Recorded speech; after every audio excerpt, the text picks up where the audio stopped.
buong parte na ng Asia, di ba? Oo. Astig nga kasi nagulat ako.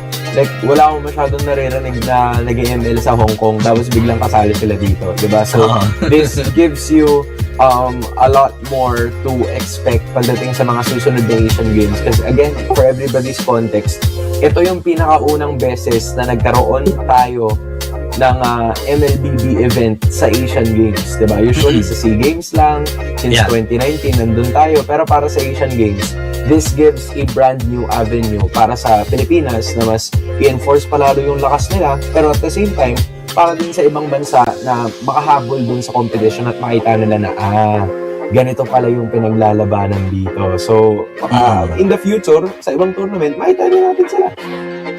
First time to baka kasi maraming nalilito dyan kung ano yung Asian Games, yung SEA Games, yung SEA Ball. Magkakaiba po yung mga yan, okay? Pero ang importante ay nandito tayo ngayon sa Asian Games. First time nga ito, nabanggit nga ni Hans, and first time natin makikita muli ang Kingdom of Saudi Arabia. Sa mga hindi nakakakilala, ito po ang Falcons Esports, di ba? Yan, Team Falcons, matik na matik yan. Kung nanonood po kayo ng MPL MENA, yan po ay pinangungunahan ni Kafin, Sanji, Sano. Malamang sa alamang, pamilyar na po kayo sa mga pangalan. Tarzan, si Tarzan. Diba? Tingnan mo naman yung nasa likod, pre. Si Coach Lyric, yan po ay isa sa ating mga Filipino imports na nagbibigay ng kanyang serbisyo para dito sa kupunan na ito. And it's nice to see na, after all these years, parte pa rin siya ng Middle Eastern MLBBC. So, I like that.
Are faded to wither.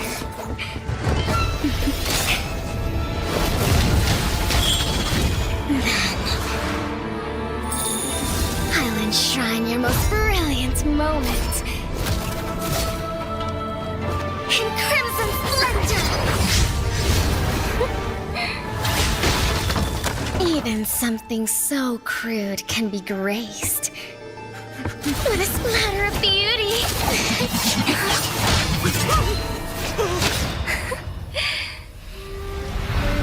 I'll get you out! You finally come to me, Hanabi-sama! This madness ends now!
All right, ladies and gentlemen, welcome to the 2026 Asian Games Esports events, MLBB, or rather Mobile Legends Bang Bang Qualifiers.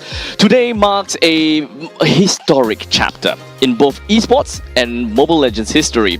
As Mobile Legends Bang Bang celebrates its 10th year anniversary, the title reaches yet another incredible milestone, taking its place as an official medal event at the Asian Games, one of the most prestigious sporting competitions in the world. What began as a game enjoyed by millions across Asia has evolved into a global phenomenon and now stands alongside traditional sports on the contingent's biggest stage. But this tournament is far more than competition. Across the regions, the finest players have answered the call to represent their home. They arrive here carrying out only their own ambitions, but also the hopes and expectations of their nations. For these athletes, the journey takes on a whole new meaning. Yeah, they are no longer competing solely for their organizations, their teammates, or for personal accolades. They're competing for the opportunity to wear their national colors and stand amongst Asia's elites at the Nagoya 2026 Asian Games. At this point, every draft matters. Every objective matters. Every victory brings them one step closer to making history. Yet before the medals, before the opening ceremony, and before the world turns its eyes to Nagoya, the road begins here. The path to 2026 Asian Games starts with qualification. The participating nations have now been drawn into 4 groups where they will battle through a demanding series, very demanding in fact, of matches for the chance to advance. However, only the strongest team will continue their journey and keep their Asian Games dream alive. So, how does the road to Nagoya look? Let's take a closer look today as what it will take for these teams to earn their place on Asia's biggest esports stage. As I'm your caster Momad, joined with me is Abstract. As we head on to today's games, we have match 1. It's going to be Team Saudi Arabia versus Team Oman. Next up, we're going to have Team Iran versus Team Oman as well. And last up, for match number 3, Team Sri Lanka for Team Pakistan. But stay tuned, we have more. We have more. As now we have for match number 4, we have Team Kazakhstan versus Team Tajikistan. Match number 5 with Team Indonesia versus Team Laos. Yeah, these groups look extremely scary as we go on as well. We have the headliners for the day, Team Malaysia versus Team Philippines, and also Team Indonesia going up against Team Vietnam. The best of the best are gathered here in Resorts World Sentosa right now, and we're ready to watch a lot of good Mobile Legends Bang Bang. That is right. We have a total of 7 full best of 3 games that will be drafted today, and that is what we mean by demanding series of matches. As such, we do have different teams that has been separated in different groupings. As such, take a look at Group A. These are the teams involved with Cambodia, Indonesia, Laos, Malaysia, Myanmar, Singapore, Vietnam, and Philippines. I know what you're thinking. This might seem like there's a lot of teams, but 5 of the teams will go through. Yep. And of course, for Group B, we have Team Iran, Team Saudi Arabia, Team Jordan, Team United Arab Emirates, and also Team Oman. So 2 of these teams will go through from the side of Group B. Now, looking at Group C, we are going to have Team Kazakhstan, Team Uzbekistan, Team Kyrgyzstan, and also Team Tajikistan. 2 of these teams, once again, will go through as well. Now, on the side of Group D, we do have got Team Nepal. Team Nepal, Team Sri Lanka, we got Team Hong Kong, China, we do have Team Mongolia as well as Team Pakistan, whereby the top 2 will qualify while the third team goes into the last chance qualifiers. Good for you guys to know as well, when it comes down to Group B, the third place also goes to last chance qualifiers. Yeah, that's right. So on the last day itself, once the standings are set, we get our top 3. The third place of B and D will battle out for that final position. So we do have a bit of a last chance qualification as well.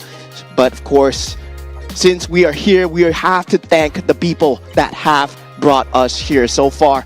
And first of all, I would like to thank the Singapore Esports Association and also Zenway Productions for being our co-organizers here. Of course, in support of sports promotions, we do have Sports Singapore in part with us. Alongside our official integrated resorts partner, we've got Resorts World Sentosa, which is where we all are. Oh, hold on a second. There we go. All right. And of course, our official partner comes down to Moonton Games, My Republic, and Secret Lab. Yeah, thank you so much for having us here. And of course, thank you so much for watching, for all the audience that are watching right now, and all of you guys that are gathered here at the live arena. And I do feel, right, today we're going to have a very good standing of where all these teams are at, especially in terms of placements, when it comes down to, just feeling each other out a little bit. Exactly. So at this point in time, it's all about feeling for each other. In boxing, you always kind of test distance. This is the kind of day that we can expect coming in, especially for match number 1. So we have Team Saudi Arabia, very familiar faces here. We have El Rashidi, we have Karaba, we have El Khoraini, and we have El Sulaimani, and also El Karni as well. And of course, these are their official names, but they do have their monikers in-game, right? When you think about their in-game monikers, these guys, Team Falcons, Twisted Minds, the best from MPL MENA, just gathered over here. Yep. As much as we have managed to dug out based on their names, well, we do have Sanji, Troll, Coffin, and Sano from Team Falcons, while Ashvin is actually from Twisted Minds, and if I'm not wrong, currently a free agent. Yeah, so I'm not too sure of whether he's a free agent right now, but we know there might be talks. There might be talks. Might be talks. Team Falcons. Yeah, looking like he's wearing green right now. Yeah. I mean, it might be the Falcons, might be the Hawks, might be some other birds out there in the nation. I don't know what's out there, but you guys pretty much get the idea. We have 4 out of 5 of these players that are from Team Falcons after all, so maybe there will be some developments. In the meantime, for the side of Team Oman, we do have El Rakadi, we got El Karusi, El Ghasani, El Breki, and El Alawi that comes in to the team. Now, we don't particularly have any much information from them. As much as we try to dig out from them, doesn't really give us a very good idea, if whether they are veteran players or, starting new players. So coming into this stage, right, going up against experienced veterans such as Team Saudi Arabia, when it comes down to Team Oman, do they have that competition experience? Can they handle that on-stage jitters? When you're playing on that main stage, it's a completely different experience from when you're just playing at home, when you're just doing community tournaments, online qualifiers. Very different when you're representing your nation and your team. Yep, you have a lot that is going to be on your shoulders, and we have people all around the world that is watching. After all, this is the Asian Games after all, right? And this is, after all, going to be the qualifying stages where there is very limited spot where you will be able to head over to the main event there at Aichi Nagoya. So you're going to have to show your best hand. Perhaps not day 1, but at some point in time, because we have a total of 4 days of Mobile Legends Bang Bang games for you guys. Every single day are chock full of games where I believe that it's all 7 series, or rather 7 games of best of 3 series. Yeah, and of course, all the group players will be happening at the same time. So there will be concurrent games going on. So we'll try and update you guys as much as possible with the standings from the different groups. Once we finish one series, once we finish second series, as soon as the information comes in. But of course, at the group stage and also at the main stage itself, the games that we'll be watching, we have already announced. But looking at all these games, it's going to be best of 3s. And now going into the map veto, map selection, map randomization, we're going into Broken Walls. Yep, it's going to be Broken Walls, so we should definitely be able to expect some, lot dances that are going to be extended a lot longer because of the resets that we can expect to see. These kind of normal talks that, when the new maps just came out, we had a lot of talks about it. But we have come down to the point where the meta is not really defined by the maps all that much. Maybe a small little inkling. Maybe one hero is great for the map. Everyone else just kind of don't care about it. Yeah, well, when you talk about Broken Walls, right? When you think about ranked gameplay, you think about Grok, right? Having the ability to place that barrier, having the ability to just wall charge through the walls as well. So that just gives you another setup option as well. But now taking a look at the current meta, as you said, the map doesn't really matter in terms of meta-defining characters, meta-defining heroes. And we just had a hot patch just coming through just yesterday. So there's a lot of changes. Yep. Speaking of that, right? Everyone should have realized by now that the patch just dropped in yesterday. As such, Hirara is available for play, but not for competition. Because as per normal, right? Every time there is a new patch, a new revamped hero, or, you know, a new hero, new revamped heroes or whatnot, they will always be, you know, pseudo-banned for the first 2 weeks. And unfortunately, Hirara is not gonna be an excuse for it. Yeah, I don't think anyone wants to play Hirara at the moment. Hey, she's a baddie. Okay, she's a baddie. But she's kind of bad at the game too. So I would say, I mean, having piloted Hirara yesterday, I would just say, not too impressive so far. Does need a little bit of work. It's very greedy hero, do require a bit of micro as well, very micro intensive character. In terms of resource management, you got to be on point as well. There's just a lot of things to juggle in the current state where the game is happening so fast right now. There is also a lot of questions if whether it's going to shift anything when it comes to the meta, for example. Are we going to be looking at a meta where it's going to be similar to what we saw in the previous MPLs in their very specific regions, or are they going to be trying out something completely different based on the new patch? So what kind of theory crafting do we have here? Currently, we do have the Ruby being one of the top few in terms of the buff nodes, right? In terms of just damage, in terms of just pure damage alone, Ruby has been buffed through the roof. And I feel that with that Ruby just being in that top tier, the healing meta might just be on the cusp of coming back. We might see Matilda again, because Matilda has technically had that damage buff as well. Also, at the same time, it just makes for a great time to play those healer characters right now. We talk about the old school, right? We talked about maybe Fredrin into that... What's that called again? No, unless I can read your mind at this point in time. Yeah, the lady that heals. Not Angela. I can literally just give you everyone. Estes. No. No, is a lady, Rafaela? No. God damn. At this point in time. Sanrio. Has a Sanrio collab. Florin? Yeah, Florin. There we go. Okay, now we got that mental block out of the way. We are heading into the banning and drafting phase. We do have the two Sin, the Cho, and the creative carry block at the time as well. being banned out. Marcel, of course, now one of the strongest 100% ban pick heroes. We should expect got that. even stronger this patch. Oh, okay. So at least for now, we do have got a pretty solid start coming in from Team Oman. I do love the Baxia first pick. However, looking at, you know, B2 of that Faramis is not something that I really expect to see, but it's still gonna be completely fine in my honest opinion. But Yves, Glue, and Guinevere does seem like a very crazy start. Pretty good for Team Saudi Arabia for now. Yeah, Team Oman just taking a playbook out of the sustain meta, trying to just extend the team fight as much as possible, playing with that Faramis into that Baxia.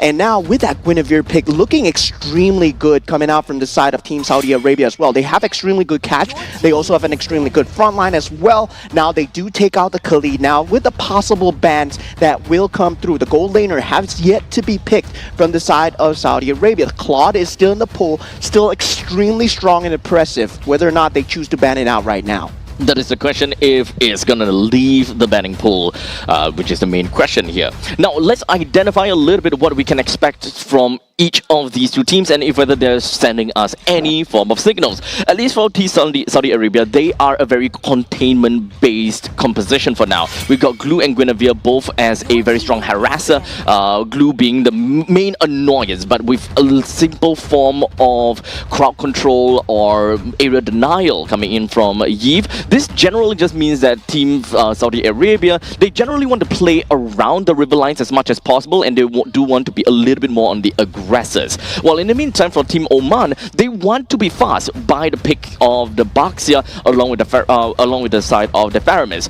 However, we don't really quite have a very clear idea if whether they are actually going to play a Faramis roam, or because there is always a possibility of seeing a Faramis mid, which is quite unlikely, but we should never throw that out of the window. Yeah, so this ban from Saudi Arabia leaves the Kalea in the pool, right? The Kalea is extremely strong at dealing again with that glue, having the ability to just isolate as well as the Guinevere and the Eve as well. Now, with the side of Team Oman still lacking that gold laner ban, Team Saudi Arabia, they have yet to pick up the gold laner. I'm not too sure whether they should let Claude out into the pool, especially against a Faramis and also Baxia. Yes, you do have that sustain available, but once that ultimate is down, that might be a great timing. And they actually ban out the Ardle instead. I don't think that they are particularly too concerned about Claude, because as of now, it doesn't necessarily mean too much if Oman wants to aggress and be the fast one. As of now, it looks like they are more divey than Saudi Arabia, because as long as Baxia is able to rush in, literally everyone will be able to, give very good support to the Baxia. The question is, who is going to be the XP laner that comes in fair play together with the Baxia? Anyone that have got great mobility, as well as anyone who have great, I suppose, presence around the map will generally be good. Someone like the likes of Yuzhong, for example, since Lapu is gone, it's not that fast, so it's not that important for them. Yeah, so it will be confirmed to be a glue roam coming in from the side of Team Saudi Arabia. So Terizla will be going on the EXP lane. Now, yet to fill in the jungle, no, not the EXP lane role for the side of Team Oman, as you said before. Going up against the Terizla, yeah, you still have that CC pick available if, let's say, you just want to win the lane alone. But in terms of team fight as well, yeah, like what you said, the Yuzhong would be a great pick here, but do you want to pick up the Ruby here? Do you want to go for that buffed Ruby, because it has left the pool completely as well. So that will be an available pick for them.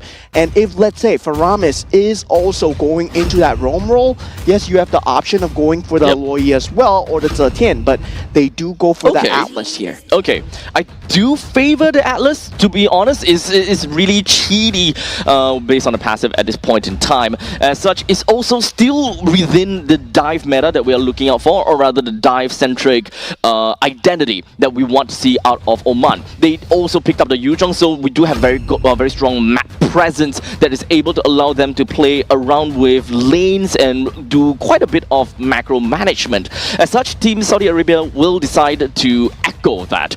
They do have some dive elements in it. They, however, don't have a lot of map presence or global map presence. As such, split pushing is going to be super important. As such, picking up a Moskov and relying a lot on the SOD is going to be their way of playing around. Yeah. Atlas completely leaving the pool there, and that was just ignored all the way to the last pick. I can't believe Fatal Links, you let the Fatal Links come through. And for the side of Team Saudi Arabia, no respect to the Atlas. It's a lot of solo plays, but at the same time, there's not much synergy. Only the real-world manipulation into that penalty zone. Honestly, there is a lot more of the counter-engage that we want to see from the side of Saudi Arabia, right? As much as possible, they want to also kind of see where Oman is going to be targeting, how they are going to be looking at things, because the main point here is that they want the glue to be the main person, the main tank, the main vanguard. While in the meantime, allowing the Terizla, because Terizla does have the range and mobility to reach over to the back line, such as the Irithel as well as the Faramis. They want to be slightly away from the dive-centric team from the side of Oman. Yeah, this is why the Faram is still not very favored in that early stage of the game, right? Not having that clear speed available, already brought down Chung down to extremely low. Karaba will be expanding a flicker here for Al-Fadi's Purify. And for that mid lane, I would say currently still looking good for the side of Team Saudi Arabia in just terms of clear speed alone. And Glue is just going to have a better level 1-to-3 ratio of just trying to zone the Atlas out. What else are we going to be looking out for? Like in the terms of XP lane as well as gold lane, I believe that the lane priorities is going to be super important here.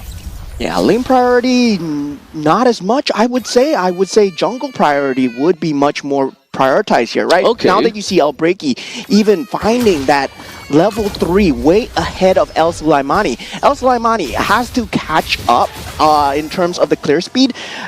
Will not have the glue to be available to help him for that level 1-3, because the Faramis and the Atlas, you expect him to keep him there as much as possible. Now, that first objective take is going to be very important for both teams because they're running utility jungles as well. We do have El Alawi that managed to hit level 4 at this point in time. Well, Alkani is not quite there, so allowing the Yuzhong to actually leave lane a lot earlier than Terizla is going to help a lot. They do have information at the very least that Team Oman, they have 4 members that's going to be cooped up down to the bottom lane. So they're going to be starting things out real quickly as the RWM is just going to be popping right out while Ang Sulaimani picks up the kill onto the turtle. The dragon doesn't really seem to do too well when the meantime penalty zone lands onto 3. Jumping right on top of Al Alawi brings him down right after the Violet Requiem. As now Team Saudi Arabia, they are putting up a really good fight as they manage to find another kill down onto Al Fadi, and at this point in time it's really difficult because we're looking at a 2-for-1 trade. Yeah, this is the segmented team fight that Saudi Arabia have been looking for. Spirit of Destruction does land, but not going to be able to jump in here. El Rashidi does see the chance, but not going to jump into Avaxia, into that enemy jungle. But this is the level spike that we need to see out of the Alice. He was not level 4. Does use the Flicker, but did not have that Fatal Links available, right? So in terms of that 5v5, Team Oman are very ultimate reliant in terms of you need to have that Black Dragon form. You need to have Fatal Links to make the team fight work. Meanwhile, for Saudi Arabia, with the Guinevere, what it gives them is the chance to just choose and pick whichever fight that they wish to, and on whatever battlefield. So it really favors them in terms of just taking these, you know, skirmish fights when there's not much going on in the map. So at this point in time, the main thing that we kind of want to look out for is going to be a matchup between the Roamers. How exactly are they wanting to start a team fight, for example? We do have Team Saudi Arabia that actually committed quite a bit over to that pickoff, which unfortunately did not do too well. But fortunately, it's just the resource used is only ultimates, not much of flickers. Yeah, but still, macro advantage going the way of Saudi Arabia. They've been doing a great job of keeping the map pressure up so far. 2,000 gold advantage currently at 4 minutes into the game. And right now, we do have a bit of skirmish going on, but nothing much is going to result from a Terizla and also a Yuzhong going up against each other. But wait a minute. That's not great coming in from a Yuzhong right there. But regardless, that is going to be Alkani that is close to level 8, and losing up the Yuzhong right before the turtle is going to be detrimental to the macro management for the team of for the side of Team Oman. As such, Team Oman, they still kind of stuck around a little bit. As such, that is going to be a grand punish for them. They should already know that they are unable to win in that fight. So right now, Team Saudi Arabia, they will make full use of the very fact that the team from Team Oman is so close. They jump in, takes 2 men down, even dove down onto the top lane turret, now putting a lot of damage over to El Breaki and bringing down the jungler. In fact, for El Fadi, he still went in, and they are literally going 1-for-1, literally as solo heroes for their own team. Not looking good for the side of Team Oman. That was still 5 minutes into the game. That was a Petrify available on El Alawi, and he has not found a chance to use it in that first 5 minutes of the game. We saw that 1v1 skirmish versus Alkarni. That might have been his ego just talking to him. And now looking at the team fight as well, right? Just does not favor their positioning at all. They were caught behind the turret, and they could have easily just taken that dive. And for Team Saudi Arabia, with the farm that they have, they're going to take all the dives that they can from now on. It's really tough for Team Oman right now, especially since they are a dive comp. As much as possible, they want to jump over the backlines. However, they are just losing in quite a lot of aspects right now. They lost the top lane and the bottom lane T1 turret, which will eventually lead up to the T1 turret in the middle lane as well. So a lot of resources will definitely be pushed down to the middle lane. So Team Oman, they are just going to be pushing up all of their resources right here. But the question is, do they have got an advantage enough to block this out?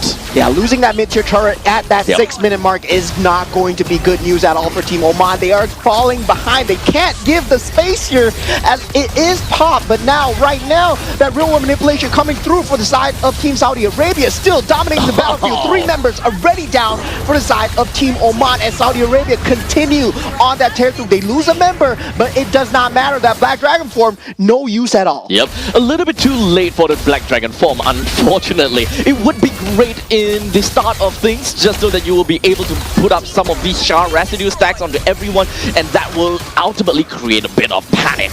But that doesn't seem too right, unfortunately. Now we go with another Violet Requiem. Yeah, the jump in coming through from the side of Guinevere. That is just the scary power of the Guinevere, right?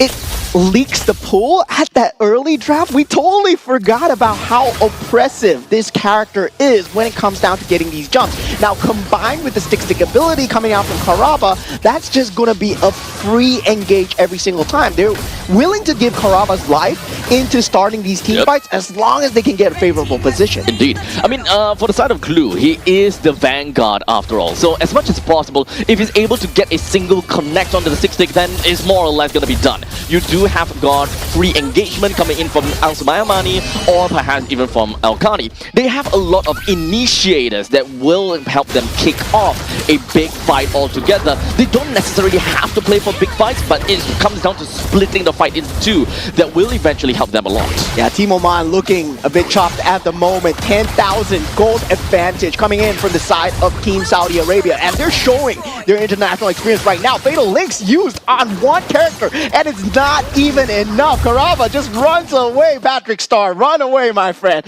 And now for Team Saudi Arabia, it's more about the map control, right? Securing the advantage, making sure they don't make mistakes here. At Team Oman, they can still potentially catch, but they don't have that control factor at all. They don't have a solo control. Yep. Unfortunately, I really like Team Oman's draft. However, it's more about the execution that they were not able to kind of hold down the fort.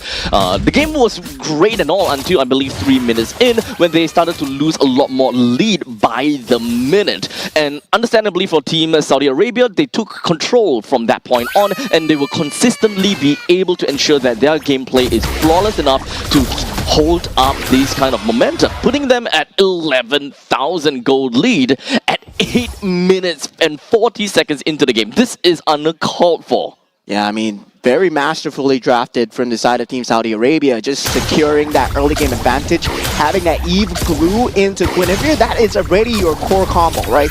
Your EXP lane at that point, it can be whatever. Your gold lane at that point, as long as it can secure gold lane and get that late game through, you have the Claude, you have the Carry. No, Carry was banned out. You had the Moskov. There was a lot of choices because for Team Oman, they went for Irithel so early on into the draft. And that's just not going to be a good time, especially into an enemy glue and also a Eve as well. Yep. I do like the mobility from the Irithel, but it's not really the time for the Irithel to pop off as of yet. Going up against a Moskov in the gold lane is more about the skill matchup at that point in time, but it's not going to be super important at that point. But regardless, as we slowly move on over to the Lord that will be marching in from the middle lane. Not the best lane for the Lord to be at, but hey, it is what it is, right? They will be able to shove some of these waves on the top and the middle lane to try to sync it up. And it's not too shabby. We do have the Terizla that held on to the top lane, and the Moskov held on to the bottom lane, while everyone just made it to the middle. Yeah, 10 minutes into the game, not looking good here. Tier 3 turret already under siege here. Black Dragon form has been using the backline. Rule manipulation just to secure that space. And it will be just a kill from Al Rashidi. Pure destruction misses, but Oman, they have to run away. Team Oman, they're so low as Karaba is just hanging around in the backline with the Lord, and Al Karani just going down right now. But doesn't matter, Al Rashidi still throwing spears from behind as the game ends. And Team Saudi Arabia get first game for themselves. Indeed. There is a little bit too much of advantage coming in from Team Saudi Arabia. In fact, I will say this again. Team Oman's draft is not horrible. In fact, I really like their draft. I can see what they're trying to do. I can really see what they're trying to do. But it just boils down to their laning. Their laning as well as their tempo. They are unable to take that away from the start of the game. Yuzhong versus the Terizla. In most contexts, your Yuzhong is not looking to win against the Terizla. You want to leave the lane faster than the Terizla in order to help out your team. And with the very first turtle, it does definitely seem like that fact. However, they lost the turtle fight because of a probably mistrigger from the retribution, and from that point on, things start to slowly crumble until we met to the point where Yuzhong lost against Terizla in his own lane, and from that point on, turtle was just completely out of reach. I think what set the standard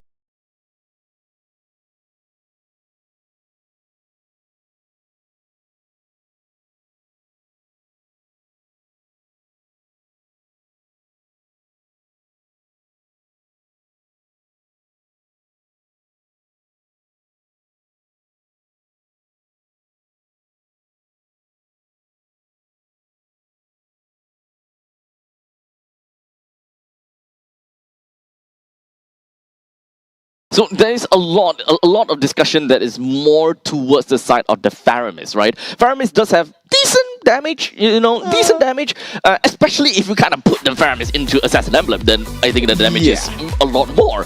So at least for Alfadi, he's trying to make up for the missing parts, the missing parts of the puzzle by using Assassin Emblem. But however, it's not entirely about the base stats or the base damage. It also comes down to the overall kit, for example, right? We do have Elbreki as a jungler that is playing as a tank jungler, really strong damage in the early stages of the game. But if you kind of think about it, together with the Faramis as well as the Atlas, they can definitely be very annoying to deal with. However, if they want to really go for anyone, they have to dive pretty hard. Yeah, that was just not going to work out against Team Saudi Arabia, right? The harder you dive, the harder they can catch you. They do have a great solo catch coming in from the Guinevere, as well as El Rashidi with the Spear of Despair. Anytime you jump in too deep, you can be pinned against a wall. And the combos just coming through. There's a lot of synergy from the side of Team Saudi Arabia. Meanwhile, for the side of Team Oman, yes, they have very good teamfight capability, but we're so ultimate reliant, and just taking a look at the damage taken, 250k damage taken, they were not firing back on any kind of cylinder at all. If we were given this kind of lineup coming from Team Oman, I would say that they will be able to, do well in very certain and very niche situations of hero composition on the opposite side. In this very case, we do have Team Saudi Arabia that plays a lot more on counter-engage. They have very good utilities that will be able to counter-engage against the opponents. I may be hit first, like as a glue, sure, but I do have a Guinevere that could come in. I do have a Terizla that will be able to come in as well. So in most situations, having a Baxia, Atlas, and a Faramis, you can slowly bring the opponents down. You would have definitely enough damage for your skirmishes, but not quite enough against a counter-engage comp like these. Yeah, so it was just boiling down to the lack of pickoffs as well, because you can team fight all you want, there's no damage coming through. Irithel is an AoE damage character, you're not going to be able to burst anyone down in time. And he's using skill. And the problem is, we saw the problem, right? We saw Karaba just running around the battlefield. He's just Patrick Star, and he's just going, yo, it's no problem at all. To be fair, though, you're gonna have to say that the frigid area coming in from Atlas is actually a very big problem to the glue. He will walk so slow that, it might not matter too much. But also the main other question is, does it even make sense for an Atlas to constantly stick onto a glue? Yeah, because the physics itself, it makes sense, right? Glue gets hardened by ice and then it breaks, right? Because it becomes brittle. But in terms of the game itself, the glue is just still gonna stick onto you and then just force you out of position, and you get the situation where you're forced to use Fatal Links on one person alone. And taking out that capability, because you can see the only initiation coming out from inside of Team Oman was that Fatal Links. So once that's out, the battle's out. Technically, if we want to talk about Shadow Stampede, it is also another form of initiation. Although it is not guaranteed, it is not exactly, the best kind of initiation. But it is something to pull people in. It does help to initiate to a certain extent. But it is not a, what can I say? It is not an instant gratification kind of initiating tool. You don't want to rely on it. Yeah, that was just a game one indeed. A game one indeed from the side of Team Saudi Arabia. So far, I would say Saudi Arabia, the way that they draft, the way that they play, they know their macros well, the terms of execution as well. You saw the mid priority coming through, getting that level 4 ahead of time for the glue, having that ability to have that stick, and also just play around with the Atlas before that level 4 mark. Now, going into the map selection here, Broken walls again! Yay! Hitting that 50-50. Well, either way, 50-50? Which part of 4 maps 50-50 is that? It's always a yes or no. Oh, goddamn. You're right. It's always a yes or no. 50-50. So everything in life is 50-50, my friend. Oh, so hitting the lottery is not 1 in a million chance, but it's a 50-50. Either you hit it or you don't. It's either you hit it or you don't. Philosophy. It's either you win Asian Games esports events or you don't. Or you don't. Yeah, everyone has a 50-50 chance. Exactly. Oh, You God. never know what's going to happen. And I mean, Team Saudi Arabia right now, they might have the draft on lock. But with the new patch, anything can happen, right? Someone can pull off a Ruby Florin at this moment, and then suddenly it becomes the best idea ever. Well, at this point in time, it is and it could be meta-defining. Literally any part of these games would change the meta altogether. Anyone that find a great combination and play that combination will naturally, well, be picked up by the other teams. But also do note that at this point and at this conjuncture, we are mostly looking at, you know, shadow punches. We are just testing the stuff. There's hardly any stakes around the games right now because it is just the first game. You can afford to trial and error. You can afford to learn about your opponents a little bit more before you go a little bit deeper in. Because remember, when it comes down to Group A, you have a total of 5 slots, all right? And Group B, C, and D, 2 slots for all of them, except for the fact that Group B and D, you have a single LCQ slot for the 3rd place. Yeah, so it's still gonna be tough, I would say. It's still tough, but, you know. You say that you have a lot of time, but in terms of round robin, right? Sometimes you only get to play against a certain team once. And you want to make the most out of that game time as well. So whether or not you want to get an early head start or whether or not you are going for that last marathon sprint is going to matter in terms of the points, because only 2 will make it from this group. Now, looking at the band stages coming through, the Phobius, Kalea, and also the Freya stable bands coming out, the Cho, Dusin, and also the Paquito as well. So this leaves the Marcel in the pool as well. So 100% going to be picked up from the side of Team Saudi Arabia. Without a question, right? Team Saudi Arabia will pick that up really fast. Well, in the meantime, Team Oman, they have picked up the Guinevere for themselves as well for the R1 pick. Looking at this, there is still quite a bit of choices that you can eventually go for, but they have decided to pick up a God. Yeah, this is usually what happens when you go for a Marcel first pick, right? You don't have that lockdown available. You don't really have the Kaja. Maybe you think about the Franco having the ability to just hook.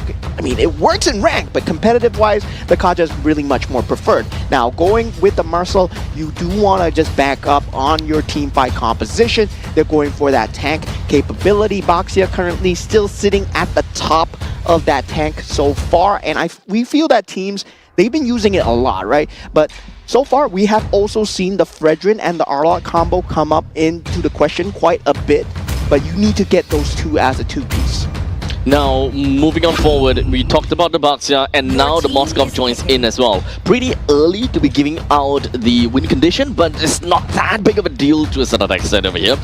So, moving on forward, we already have the Roamer, Jungler, and the Gold Laner that has been decided for Team Saudi Arabia, which leaves out against the Mid Laner and the XP Laner, which is actually 2 very important roles for the side of Team Saudi Arabia, as that is going to decide how they want to play the game. Yeah, currently right now for Team Oman, they did have the Arlot available. If they wanted to go for the final slash into the Violet Requiem combo, with the Gourd, it would have been great, but surprisingly they picked up the Atlas first because they do respect the ability to have that Fatal Links. But now, with this, picking up that, they have to ban out the Valentina. They actually ban out the Tien first, which is surprising, right?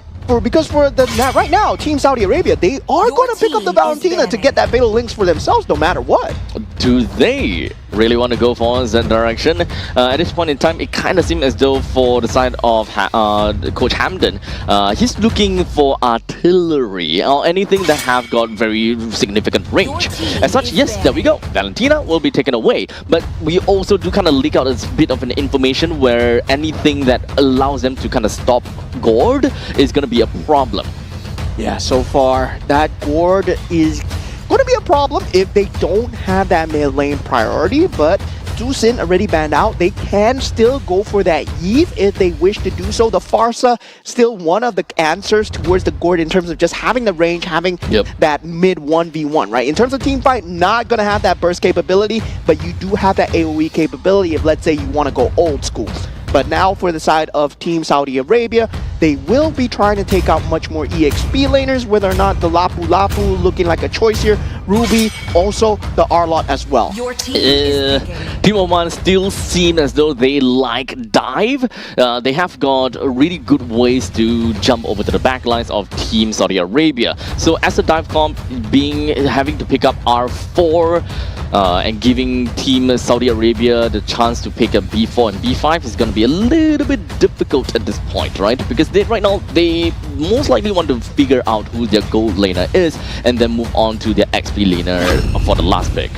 Yeah, and Your team I is don't like this at all. Still the same direction then. I don't like this at all. I don't like this at all. Going with the Irithel against a Marcel, it's just going to be a bad time. Yeah, Irithel, you are known for moving fast, right? You Yep. gotta move fast to hit more. Yep. But Marcel moves faster. Marcel moves like the wind. Yeah, so Marcel moves faster, and that, Kagura. oh my god! Whoa. What are we seeing here? Okay.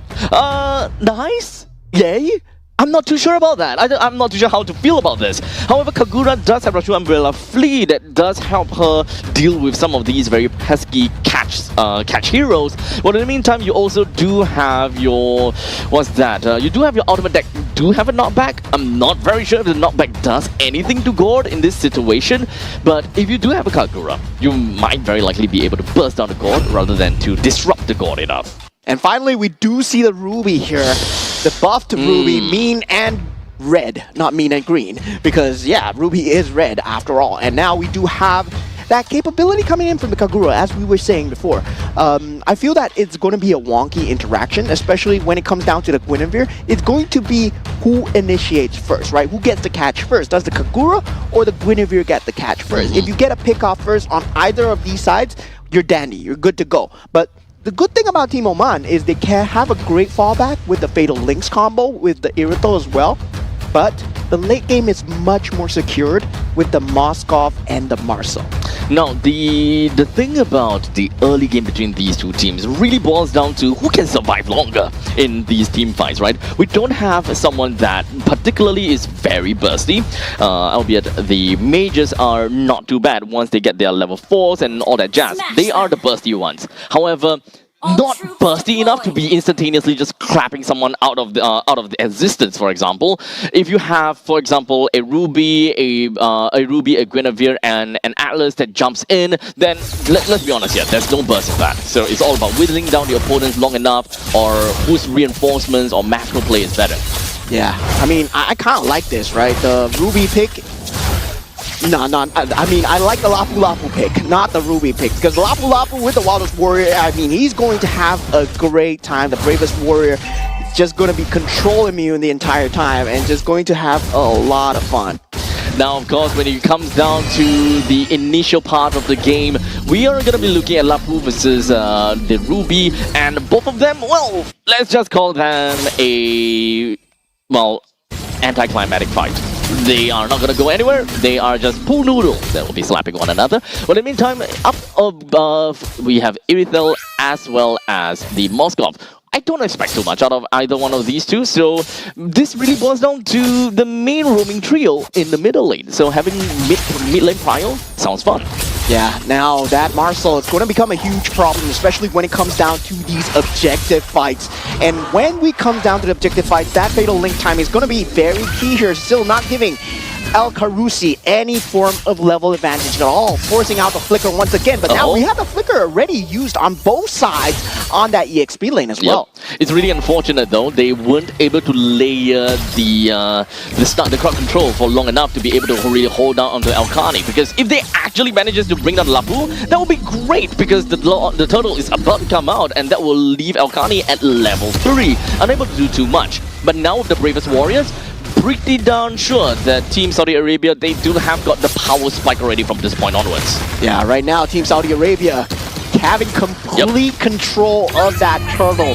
And yeah, without the flickers available from El Alawi, there was no way from the I'm Offended to come through. And that might have been just greatest pull of the trigger from the side of El Carni so far. And this gives them control into that orange buff as well. So Saudi Arabia right now, in terms of just resource management, in terms of just invasions, in terms of just map control, they're just starting to ramp up already. And we can see how strong the Marcel is in terms of that vision game as well. Just look at him. Karava is a problem. in game 1 and game 2 as well. Literally just riding the wind as he's just going to be walking past the two heroes from the side of Team Oman. They take the opportunity and they will be wrecking down all of these damage onto El Karousi, bringing him down very effectively without any one of the members from Team Saudi Arabia to suffer much consequences at all. Yeah, so far, very good golden hour, and now we do see El Fadi in a lot of trouble here. Yep, doesn't seem like he's gonna get away, but hey, take a look at that. We do have the SOD that will manage to land, but I don't think that that is gonna mean too much for the Moskov. He's not gonna jump right in. Now, you also need to remember that at this point in time, El Karousi, he does not have got his Fatal Links as of yet. He's still stuck at level 3, one full level behind El Karaba, and this is generally gonna make a very big problem because there is no power spike from Team Oman. Even for the XP laners, there was no power spike. No power spike at all for Team Oman, while in the meantime, Team Saudi Arabia, they can be so oppressive with their Baxia plus Marcel. Let's be honest here, the jungle does not belong to Team Oman at all. Yeah, early game priority still very good for the side of Team Saudi Arabia in terms of just mid management into that EXP lane management, getting that level 4 just way ahead of time. But now we do have a flicker. Fatal Links only on to 1 though. But it's okay because the rest of the members coming from the side of Team Saudi Arabia, they wanted to go in as a counter and engage from all of that. In the end of the day, quite a lot of them has been dealt quite a bit of damage, but no one has went down yet from the side of Team Saudi Arabia. In fact, it is the other way around. It is Team Oman that suffered 3 losses. Yeah, in terms of Team Oman's pickoff comp, if let's say they don't go first, they're doomed. But they don't go last, they're doomed as well. So it's Damned if you do, damned if you don't. It's a bad situation, and they had to split up the fight with the Guinevere and El Karousi, but the Fatal Links going first was not something to be expected there for the side of Team Oman. Yep. Now, this kind of boils down to the question that whoever have got the advantage would generally be a lot better because we don't have that power spike from the side of Team Oman. They don't have that burst damage that we could see.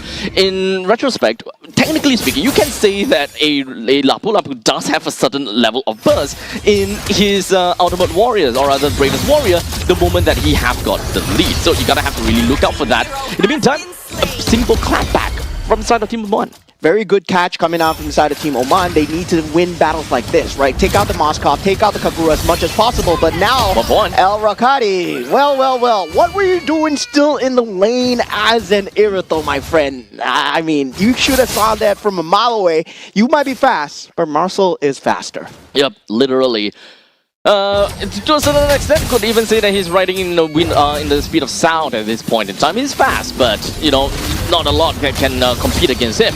But right now we do have El Kani that just went straight in for the Bravest Warrior, but he suffered a lot of damage coming in from the Mystic Gush. He stood there for an extended period of time. Small little mistakes from the side of Saudi Arabia, which does help Team Oman quite a bit. Yeah, this is huge coming in from the side of Team Oman. This might be the game-defining moment here because Al Fadi, with those 2 kills, just essentially brought them back into the game because that factor, that burst factor that we were talking about that Team Oman lacked, this was going to be their comeback in, but still, right? Kagura has been a problem. El Koraini, I don't know how he's doing it, but he's currently 5-0-2. This means that both teams, they have a very obvious, okay, maybe not for both teams, but for Team Oman, they have a very obvious target board onto Team Saudi Arabia, and that is mostly going to be onto El Koraini, because a very fed and a very snowbally Kagura is not going to be great at all, and is very difficult to handle at this point in time.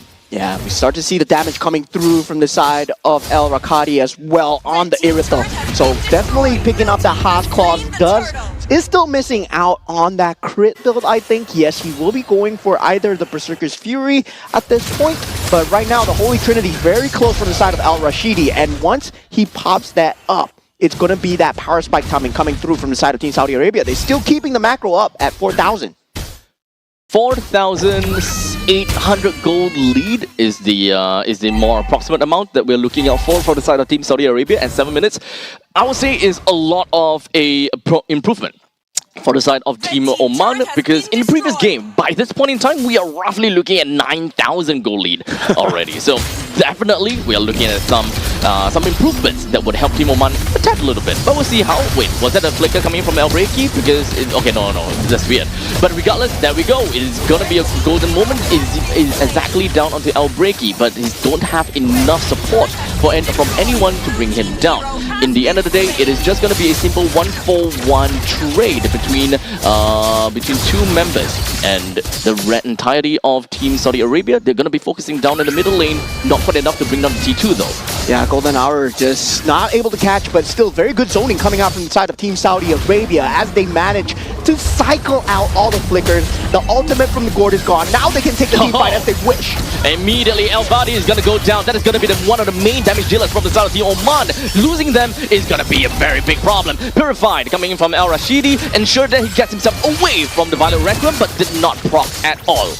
Yeah, and this is just a taste of what is to come, right? When there's no objectives on the map, they are still able to fight skirmishes like this. We did see one mistake out of Karaba, but that's it. Once bitten, twice shy, and now he just wastes the enemy utility, make sure that the flicker is not up, and consistently cycling out that flicker, making sure that Al-Fadi does not have the ability to escape.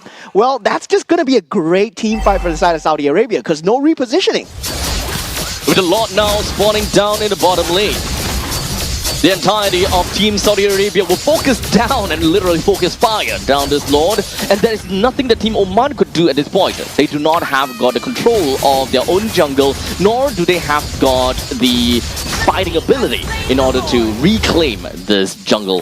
So, with the Lord going down for Team Saudi Arabia, the Lord pushes down to the bottom lane, the only lane that still has a... Oh, not only lane, sorry. The only lane that does not have a T2 turret. Yeah, so far, Team Saudi Arabia doing a great job of asserting that map control and definitely just keeping Team Oman in check. Right now, Team Oman, they're hoping for a mistake from the side of Team Saudi Arabia, similar to the dive that Karaba pulled in that mid lane. That's their only chance into the game, and now here we go. Immediately jumping over to the back lines. It does seem like El Breaky is not going to survive from all of that, but he's going to be fine, actually. But it's just going to be the entire pandemonium that's just going to be happening right underneath of the T3 turret. El Khani all the way deep in, but unfortunately not quite enough to be able to take down anyone at that point in time. He's going to sacrifice himself in the form of greed, while they have already taken down El Breaky as well as El Karusi, pushing down in the middle lane, losing out the holy defense, and so will the bottom lane as the Lord pushes his trusty trident down, bringing both of these two turrets down to lower than 50%. In fact, El Rashidi takes down the T3 in the middle lane. This is a great fight, and this is a great tempo for the side of Team Saudi Arabia. Did you see that? The golden hour into the complete meltdown from the side of El Khoraini. Man, this man is just insane. Look at that. In a split of a second, everybody's HP bars just trickled down. Boom. As Saudi Arabia with the Spear of Destruction and also El Khani to just follow up. There's just a lot of AoE damage coming out from the side of Team Saudi Arabia. You don't want to get caught in that golden hour at all. That new Marcel is just going to be just one hell of a creature. It's really difficult for Team Oman to not get caught by the golden hour, considering that their entire game plan is to play together. But what is that? He just so single-handedly jump over to the backlines, managed to do quite a lot over to the side of El Rakini, but unfortunately he still go down, and that is going to be a fatal link to connect down on the 3. Doesn't do too much from the side of Team Oman, as now they're just going to be focusing down onto the other side, as El Rashidi, he deals a lot of damage. He's going to be one of the main powerhouses. He's pushing the rest of the members from the side of Team Oman away, while the creep wave is just going to be pushing right in. But will they have enough to take this down? Yes, they will, as Team Saudi Arabia will take the first game. Yeah, showing why they're the big brothers of this bracket here, the Team Saudi Arabia, the team with much more international experience. Congratulations to them for taking the series 2-0 and just shortening our series for the day. Yep. So do note that this is of course a best of 3 series. In the very event that Team Oman were to win, then we will look at total of 3 games. But that's not going to be the case, as we did manage to see a flawless victory from the side of Team Saudi Arabia. Once again, is made up of 4 members from Team Falcons and a single member from Twisted Mind, quote-unquote free agent. Not too sure about that. Yeah. But still, congratulations over to Team Saudi Arabia. That's a fabulous display. Yeah, fabulous display indeed. We did see a lot of shutdowns coming through, but taking a look, El Khoraini, Of course. the woman with the umbrella, Kagura, just dealing so much damage. I was so amazed at his early game capability. He was just going left and right throughout the map, and also at the same time, he's able to survive. So he's not dying in these team fights. Yep, he's got a massive bounty onto his head in this little coffin. But in the end of the day, there was just nothing that Team Oman could do to take her down at all. Rashu Umbrella Flea is understandably a very difficult skill to take note of. What's going to be the cooldown on the Rashu Umbrella Flea, and if whether they even have enough crowd control for that. Technically, for this lineup from the side of Team Oman, yes, they do. But they need time in order to get there. They do have got initiators from El Alawi, from El Breaki, El Fadi himself can even initiate, and El Karusi mostly goes down as the Vanguard sacrifice, where he goes in, fatal links, and you should expect that the Mystic Gush just rolls right in. Yeah, you see the movement speed emblems coming out from the side of Karaba as well into El Rakadi, right?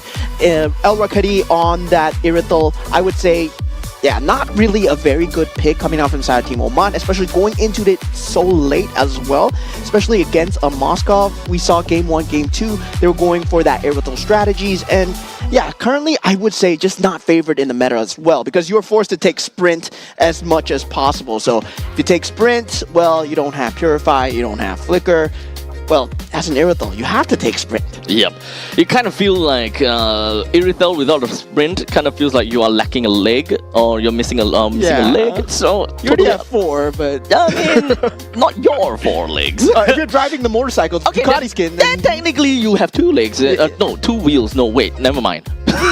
But you guys pretty much get where we're coming from. But sprint, definitely important for Irithel. So if you were to pick something along the lines of a Flicker, that's kind of weird. But of course, Purify is nonetheless going to be one of the other best pickup. But in this current matchup, he believed, okay, you know what? Gotta go fast. yeah, I believe the Irithel and the Atlas combo, it can work very well. Big game. But it does require a lot of farm, right? It does require a lot of greediness. Yeah, they need to be able to hold out in the early games first, which unfortunately was not the case, because the moment that the Lapu Lapu goes online at level 4, you generally lose all form of I would say snowball potential, because that is what a Lapu Lapu could do. Just absolutely shat on the Ruby at that point in time. Yeah, the control meta right now, I would say on the EXP lane, it is very favored towards trying to help your jungle as much as possible, trying to get the clear speed. That's why we see Paquito just being so strong right now, right? The ability to clear the lane and ability to join the team fights. But I would say maybe we're on the cusp of a revitalization meta, where the revitalization is going to come back for the side of EXP lane. Definitely for sure. That sustain meta is on the cusp of coming back. With the recent buff notes and everything, the healing meta, revitalization meta, I'm calling it, guys. It's going to come back soon. I sure hope not, because the games are generally a lot longer than that. Yeah, they're going to get longer. Yay! No, because the damage numbers are up. Yep. So with the damage numbers being up as well, So you need to survive. yeah, you need to survive. So it might not mean longer games. It might mean bigger numbers in terms of just trying to heal and just trying to fight. Yeah.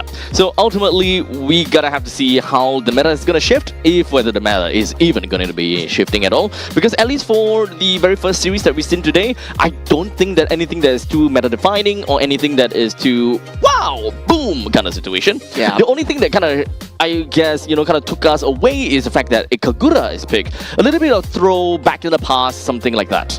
Yeah, the Marcel pick though, that was not supposed to have come through, because currently I feel that Marcel is just very strong. You don't want to give it as a 1 or 1-2. I don't think there's a way to deal with it, but so far here at AGQ, we're going to find out how they deal with the Marcel, right? Because now it's going to be the new Marcel, and yeah, now teams are going to have to deal with him again. Well, it's all once again back over to the drawing board. If they do have an idea what are they looking for, or there could always be a situation that we just throw Marcel into a never-ending ban. Just ban him and never see him again. If you can't deal with him, that is. I would say so. Just ban out Marcel, man. Ban out Marcel. Ranked games as well, you should ban out Hirara as well, because make sure that your own teammates don't play him, because that's so sad, dude. That is not a good hero to be playing right now. Is this really a situation where it's kind of like don't blame the game? Don't blame the player. Blame the hero. No, blame the player. No, blame the game. No, don't blame the game. Blame the player. No, I'm not the only one saying it's bad. Okay. I wanted to kind of like cuss you out a little bit. I'm not the only one saying it's bad, man. I'm not the only one. Take responsibility. Who's the one that said that? Who else? Who else? There's a lot of research being put Oh. into it. There's a lot of Okay. research being put into it. I mean, nothing I can do about that. Maybe it's really that bad, but you know, we need a little bit more information or a little bit more time before we'll be able to do that. But you know, speaking about time, this current MSC 2026 and MWI 2026 group draw results will be announced today, and that's the time for you guys to tune in. 18th of June. I don't think any of you guys are time travelers. Well, in the meantime, stay tuned to the MLBB Esports social media channel for all the latest updates. The road to Paris is about to begin with the MSC 2026 wildcard kicking off on the 1st of July. Oh, that's really soon. Followed by MSC 2026 and MWI 2026 at EWC. And also remember to follow our social media pages, especially yeah. if you want to stay updated on the latest MWI 2026 news, teams, and players, and also exclusive content as you want to follow our queens on the MWI social media pages and be part of the journey as the world's best MLBB female players compete on the international stage. I'm sure that Churros is super stoked for this. Yeah, He's always very stoked for MWI. He loves MWI. He loves MWI. Hint, hint. A bit too much. Yeah, we're kind of helping him. We're kind of helping him as much as we can. But regardless, I hope that you guys enjoyed the very first series of the day. We still got 6 more series to go. A lot of games. We are still in a wee early in the morning. We'll see you all the way to the evening. So, well, you've got the entire day to listen to us, to watch the game, and have some very enjoyable Mobile Legends Bang Bang content. We'll be back in a jiffy. Don't go anywhere too far. We'll be right back.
The human body was built to move, not trapped at a desk in one singular posture for 12 hours a day.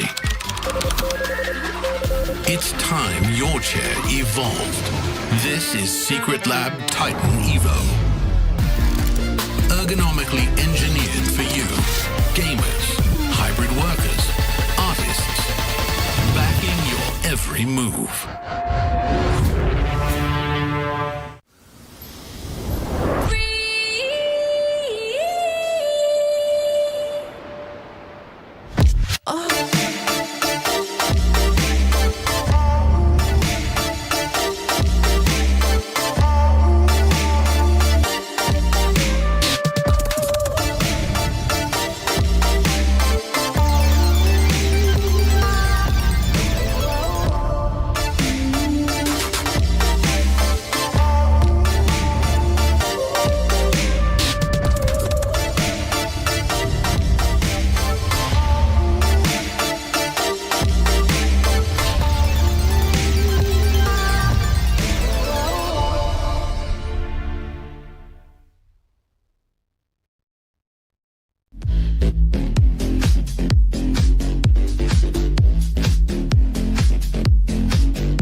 enshrine your most brilliant moment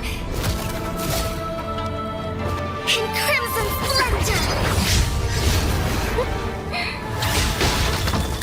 Even something so crude can be graced with a splatter of beauty.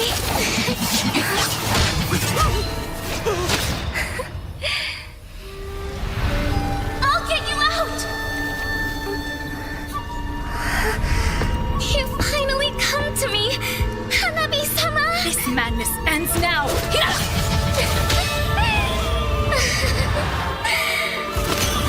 At last, I'm shivering with excitement!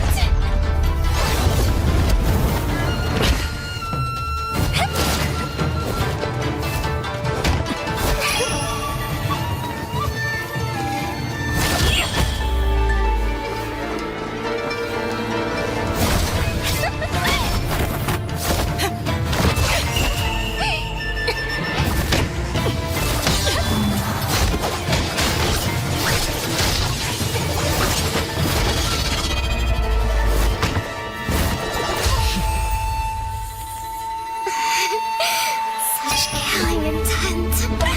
Does this mean Hanabi-sama finally understands Kirara?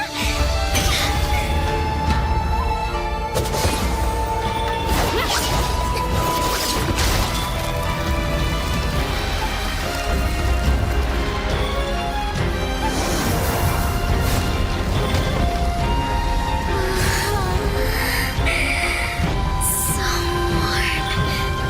So beautiful.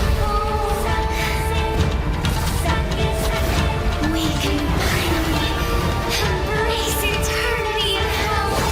Just the two of us. Allow me to release your eternal bloom.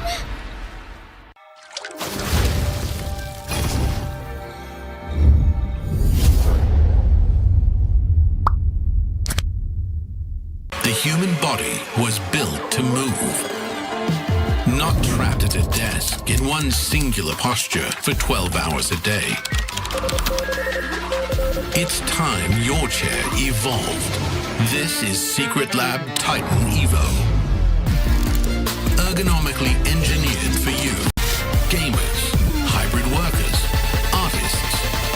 Backing your every move.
most brilliant moment.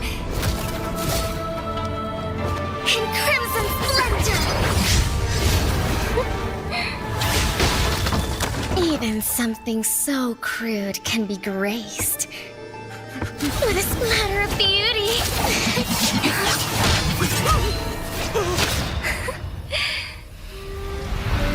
I'll get you out! You finally come to me, Hanabi-sama! This madness ends now!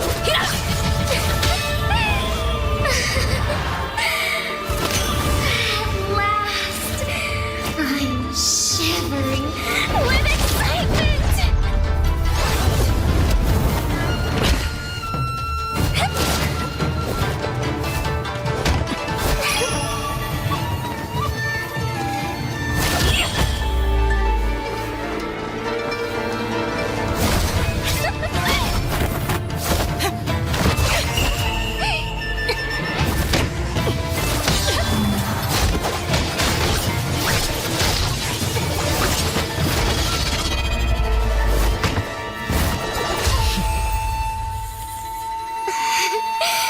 Such killing intent. Does this mean Hanabi-sama finally understands Hinata?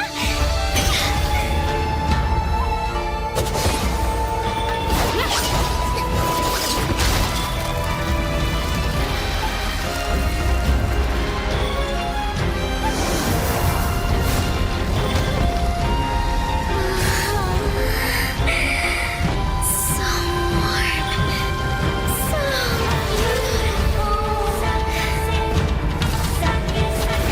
We can finally embrace eternity in hell. Just the two of us. Allow me to release your eternal bloom.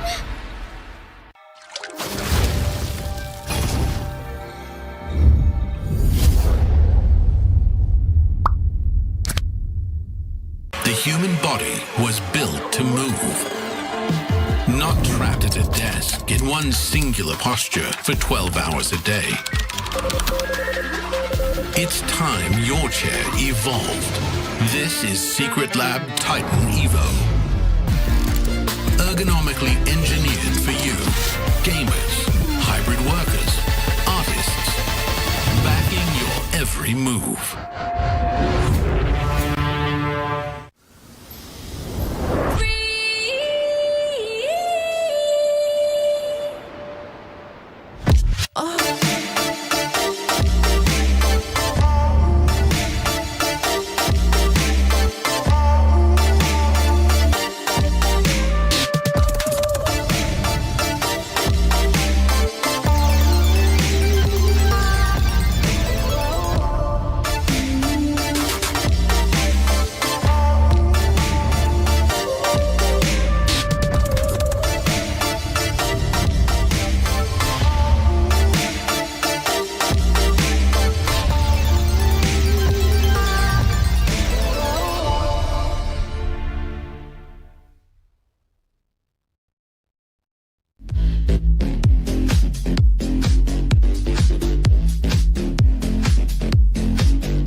most brilliant moment.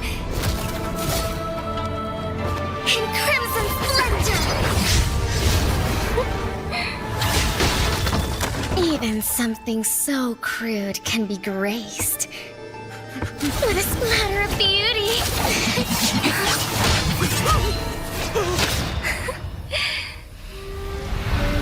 I'll get you out! You finally come to me, Hanabi-sama! This madness ends now!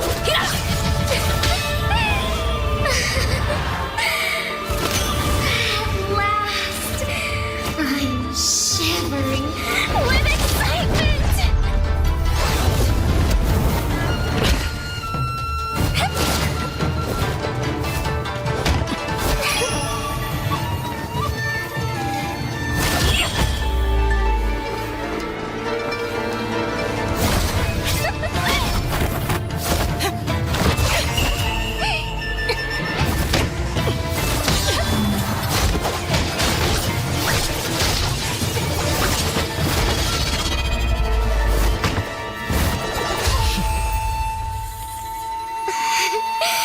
Such killing intent.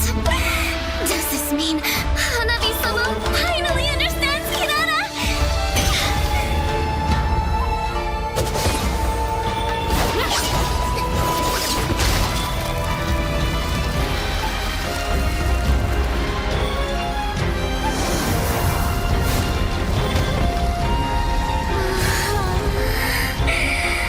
So warm. So beautiful. We can finally embrace eternity in hell. Just the two of us. Allow me to release your eternal bloom.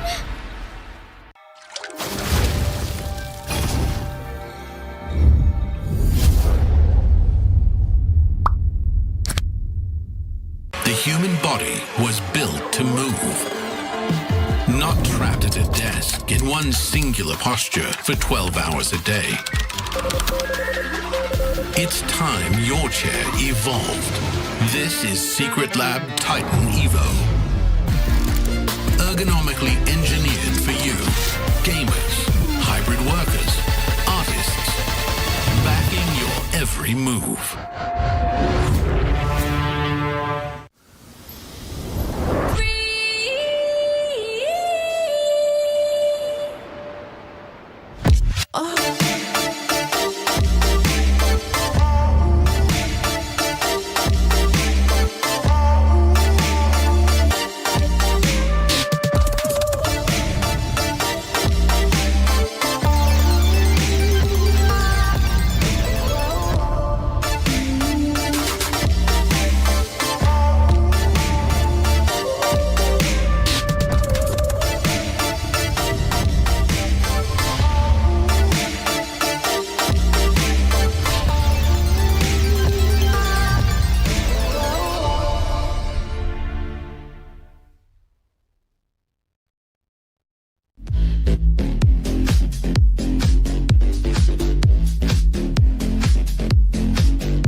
enshrine your most brilliant moment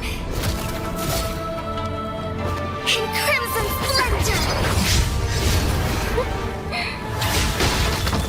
Even something so crude can be graced with a splatter of beauty.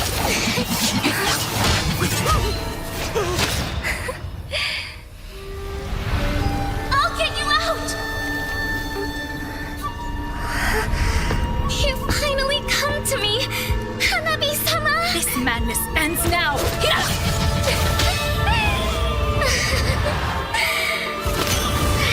last, I'm shivering with excitement!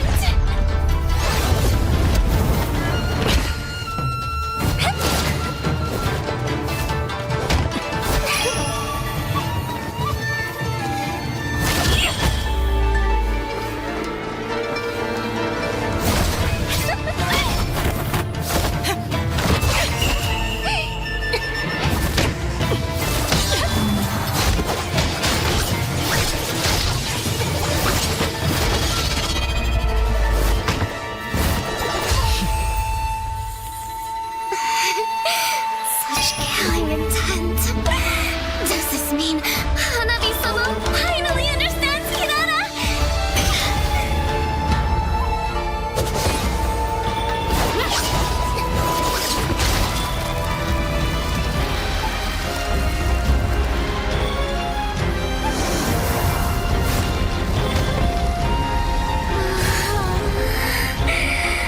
So warm. So beautiful. We can finally embrace eternity in hell. Just the two of us. Allow me to release your eternal bloom.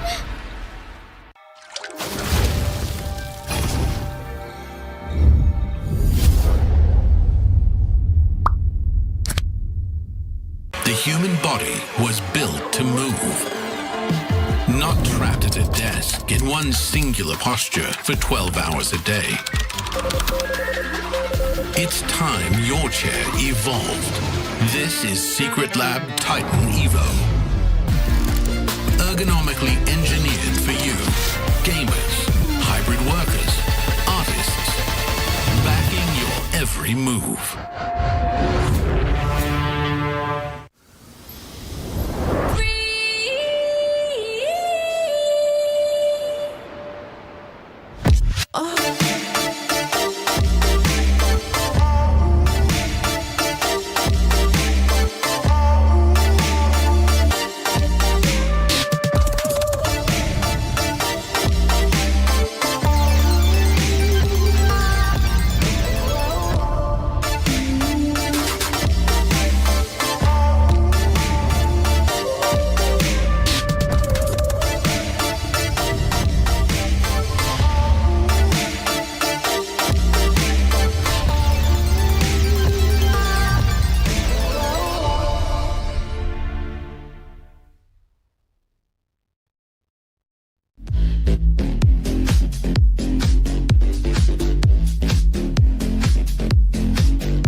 All right, ladies and gentlemen, welcome back once again. Once again, we've got the 2026 Asian Games, and of course, is the esports for Mobile Legends Bang Bang today for the qualifier stage.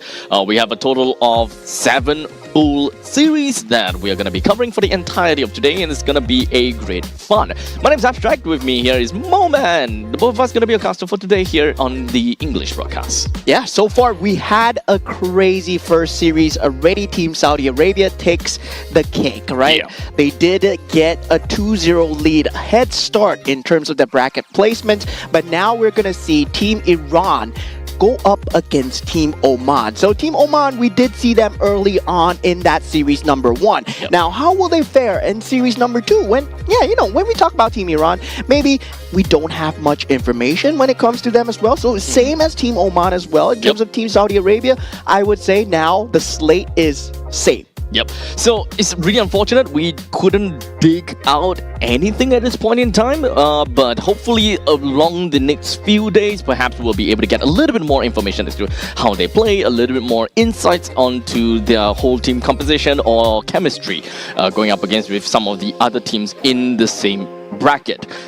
Without a doubt, some of these teams are definitely going to be on the stronger half onto the score leaderboards, and the others, they might suffer a little bit. Yeah, but so far we do have that group available, right? Yep. Where we talk about Group A, there's a lot of strong teams in Group A. That's why we have 5 teams that will go through in Group A. But meanwhile, for Group B, C, and D, only 2 of these teams will make it from each group as well. But Group B and D, they will have that third placement match at the end of the AGQ. So Asian Games qualifiers, we will have the end of that third place of Group B versus third place of Group D to decide that final slot. Indeed. So definitely there are going to be some competition between B and D. A little bit of overlap per se. Not exactly a full-on overlap, but you guys pretty much get the idea. And of course, aside from that, you guys also do need to know that every single one of the teams here, they are playing for qualifications, and they will be chosen to play at the 2026 Asian Games in Nagoya, Japan in September, which literally is pride, prestige, and qualifications all at stake. With day number 1 right here, right now, most of these teams are still feeling each other out, trying to understand a little bit more about their current groupings and who are going to be playing in these respective teams and such, in order for them to strategize as to how they want to play in the upcoming few days. Yeah, we are also on the cusp of a new patch, right? The new patch that has just entered. So metas are still being defined. We are still looking at what's good, what works in the meta. I'm sure teams have tried and figured things out. We did see the Ruby coming out in that first series as well. Did not do particularly too well. I gotta say, maybe you gotta go into a bit more of that healing, a bit more of that sustain. That's what I feel should be good, given the fact that, yeah, you do have a crazy amount of sustain, especially with the damage that's coming out. But we've yet to see the Fredrin. We've only seen the boxes so far. Yep. And not only that, we do have the Kagura that did manage to come into play as well. But do note that this is still a very small sample size that doesn't necessarily tell us anything about the current meta. If whether it's still on the previous patch form of meta, or are we slowly reforming into something completely new. A lot of theory crafting, I may say. Yeah, and of course, the games are happening concurrently as well. So definitely in the main stage, you will see certain games play out, but we'll be trying to update you guys the standings as we go throughout the rest of the day to see if your favorite teams, they do make it throughout the end of the journey as well. And I believe right now, are you a sprinter or are you a marathon runner? That kind of placement, that kind of pacing will come through here, because there's going to be 4 days of MLBB here. Indeed. Now, I do want to address to the audience real quickly, because we might be able to see a vast difference in terms of the audience. We might have hardcore Mobile Legends Bang Bang fans, while in the meantime, time, we also might have the general sports audience. So for those people that are on the latter side, welcome to the stream after all. You might be kind of wondering what the esports stage is really all about, and we're gonna break it down to you real quickly. Where in the Land of Dawn here in Mobile Legends Bang Bang, it is essentially a 5 versus 5 format where we have 5 members from each team going up against one another in a quest to defend their crystal at the end of the map. Because your objective is to go through every single one of these barriers, obstacles that come between you and your team, between you and your team with the core or slash the crystal. Destroying the crystal is ultimately going to be the main goal, and the obstacles between that are a couple of turrets that will stand in your way, and of course the opposing team. Yeah, that's the win condition of the game, but of course there are going to be certain roles and each player will fulfill certain roles. We do have 5 different roles in the game, that's why there are 5 different players, and also at the same time resource management into your itemizations and also your creep lane management as well. But now going into Team Iran's lineup here. Now we have Amirali on the gold lane, Ali on the roam, Poria on that mid lane, Madi on the jungle, and we have Abu Fazl on that EXP lane. So as we mentioned before, for Team Iran, we don't particularly have anyway much information onto them, so it all boils down to the game itself. How are they gonna be faring against Team Oman? Because Oman already had that introductory game on stream.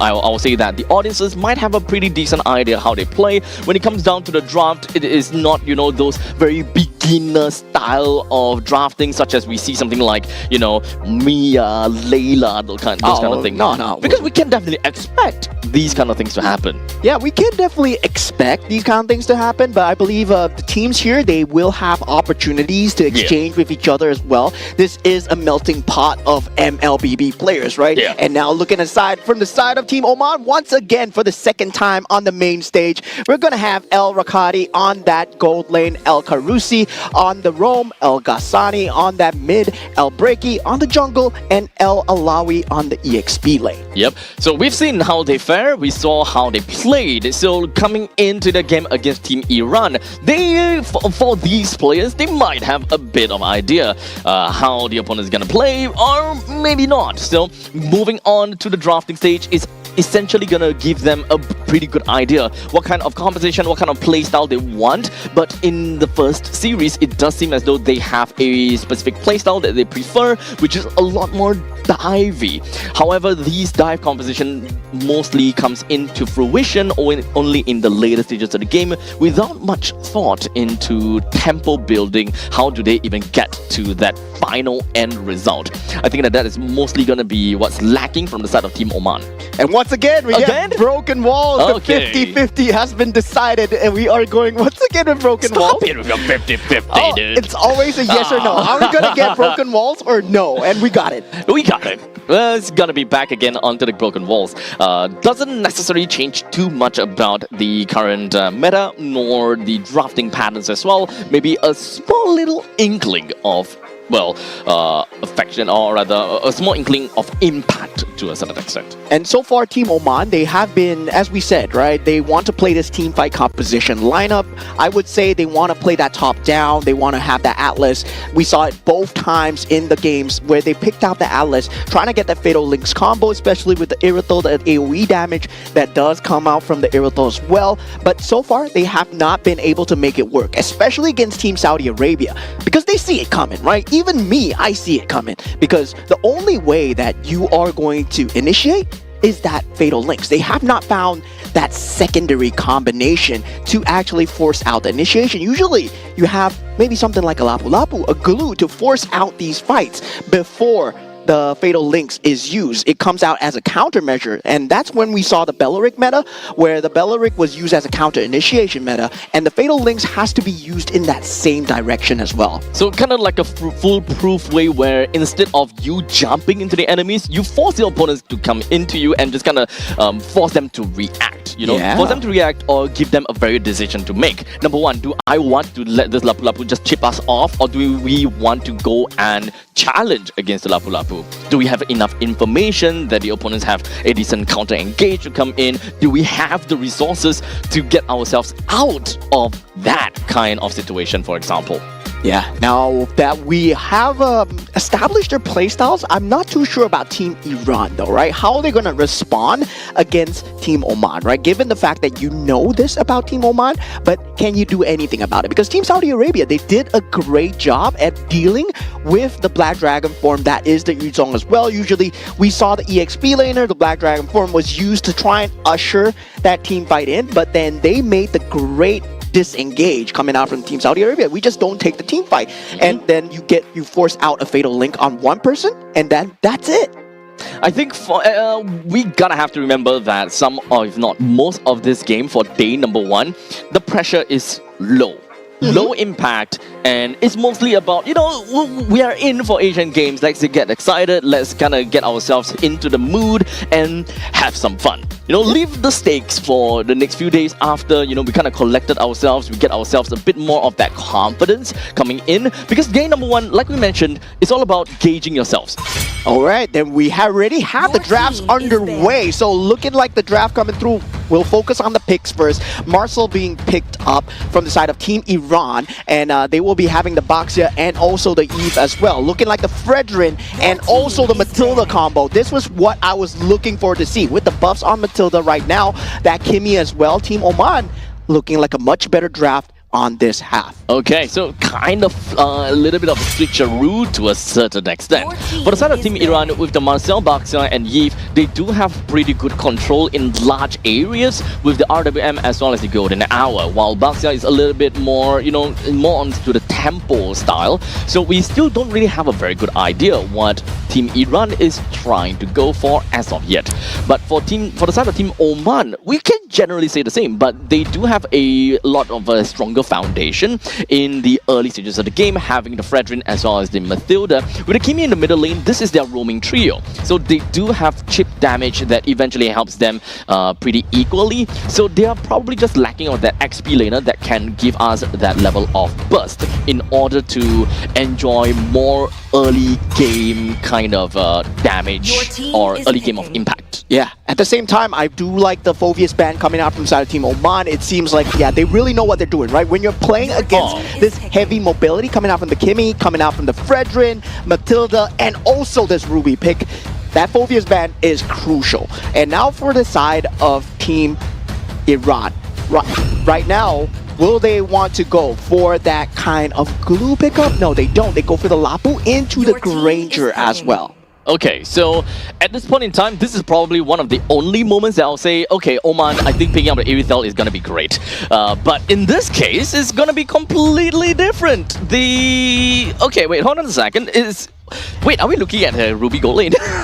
Yeah, it might be. Might be a Ruby gold lane, yeah. This is a Ruby gold lane. Yeah, because Ruby is so good in the gold lane right now.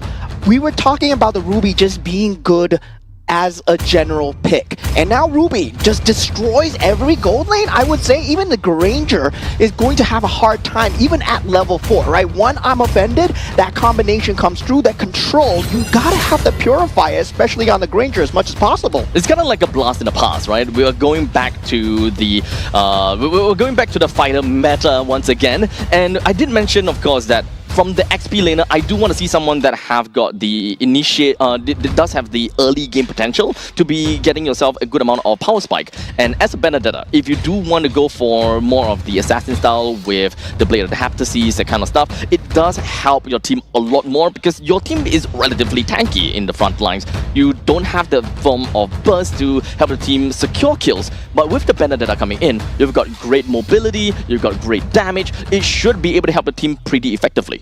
Yeah, you should know you're a Benedetta player, but I would say, right? I would say on the contrary, you want the Benedetta to be just irritating as much as possible, right? Survive, don't go for the team fights, go for the macro plays, go for counter cross-map objectives. And now, with that being said, that revitalized option for the Benedetta, it actually seems like a great idea because you have a Fredrin that can make use of it. You have a Matilda that can make use of it. So that might be an actual battle spell that might be picked up from the side of the Benedetta here. If we are looking at more of a sustained style of Benedetta, I would agree. But in this case, they are lacking in quite a lot of that damage department. They would require a bit more damage and a lot more stakes in order for them to secure the early stages of the game, in order to get themselves the tempo and to get themselves the lead. As such, I think that if they're going to go for Benedetta with more damage style, then picking up the Petrify might be the better case, as they shift themselves a little bit more towards the utility, allowing the Mathilda to go for flickers to enable more risky plays and to kind of yoink that Benedetta out of very risky scenarios, which pretty much means that the main focal point of this game very likely is going to be more on the Benedetta, as the Benedetta kind of shifts itself and gravitates itself based on which lane requires more focus, which fight is more important. At least that is the case for Team Oman. I would say it's a rock, paper, scissors here, right? What battle spell does the Granger go for as we head on into the land of dawn for Team Iran versus Team Oman? This is the Asia Games Esports events for Mobile Legends. Bang, bang, as we are in the qualifiers. And game number 2. This is series number 2 of Team Iran versus Team Oman. As we jump right in, we're going to be looking at the fact that for the side of Team Iran, they're going to be starting off at the purple buff, and eventually should be able to get them in a pretty good spot, as he's going really aggressive right into the opponent's jungle, or rather taking the Little Wanderer first. So at least for now, we can definitely assume that Team Iran, they want to play things a bit more aggressively in the early stages of the game in order to get themselves some of that tempo. Yeah, and surprisingly, it's going to be a Benedetta gold lane coming out for the side of Team Oman at this point, right? The Ruby is actually on that EXP lane versus the Lapu Lapu, and I really like this matchup of the Lapu versus the Ruby going in so far. You do have that control advantage from the side of the Lapu Lapu, having that Bravest Warrior as well, but that's going to be at level 4. But that's what I don't like coming out from side Team Oman, right? You want to place the Ruby in the gold lane. Given the fact that the damage spike right now is just so good, I don't really agree with this. So they did a bit of a switcheroo. They do want to leave the Benedetta in the gold lane to get more gold in order to play the more offensive style, but Benedetta does have ways to actually reach the Granger to a certain extent, but it will be a game of catch-up. So once again, it is still going to be a little bit tough for the Benedetta, but still to a certain extent, more on the skill-based matchup. But the problem is Ruby is not going to have a really good time there. Yeah, that rock, paper, scissors I was talking about, that Purify not being picked up from the side of Amirali, he's going to have a hard time in this game and very reliant on the Marcel as we head on into this first turtle fight here. The Bravest Warrior is just going to be putting himself right onto El Breaky, breaks him down, and it's unfortunately at this point in time, Team Oman, they will have got no retribution to play for against this turtle. As such, the turtle will go over to the hands of Team Iran. Yeah, definitely the clear speed coming slightly faster for the side of Team Iran, especially on this box here at the moment, as we start to see the things ramp up for the side of Team Iran. Currently 1,500 gold advantage so far, and this is only going to get even more pronounced, right? Given the fact that they have that Benedetta on that gold lane, now they do make that swap around. Oh. I'm not too sure whether that is too late, because we are already past the first turtle stage, where this is where Benedetta wants to be a little bit more aggressive, right? Maybe, okay, so you can kind of see it this way, where Benedetta already have got decent amount of the items, as a Benedetta is pretty greedy for items. You want to have the items, but for Lapu Lapu, you don't particularly care about winning the lane, you just want to clear the lane fast enough and get out of there, and Lapu Lapu is already at level 6. Yeah, then the thing about the Fredrin is, right, if you are unable to get any form of early game semblance, you get shut down so easily. That's why you generally need another frontliner on the EXP lane. And that's maybe their idea of putting that Ruby there to get that bit of sustain through. But at the same time, it's just a very greedy lineup right now. Suddenly, they're just lacking all forms of damage. They're not going to be able to take the mid-game team fights. It's always going to be on that Kimmy to land the shots through. And, well, is they just need to build magic defense at the start of the game. I do want to know if whether Team Oman, whether they have enough firepower to realistically be able to do anything as this roaming trio, because you are facing up against a Baxia plus Yves and a Marcel. All three of them are very in your As you can see, Team Iran literally just bouncing right into the opponent's jungle and being quite a nuisance. As now they are putting quite a lot of effort down onto Elbreki. He doesn't have, he had lost half HP already.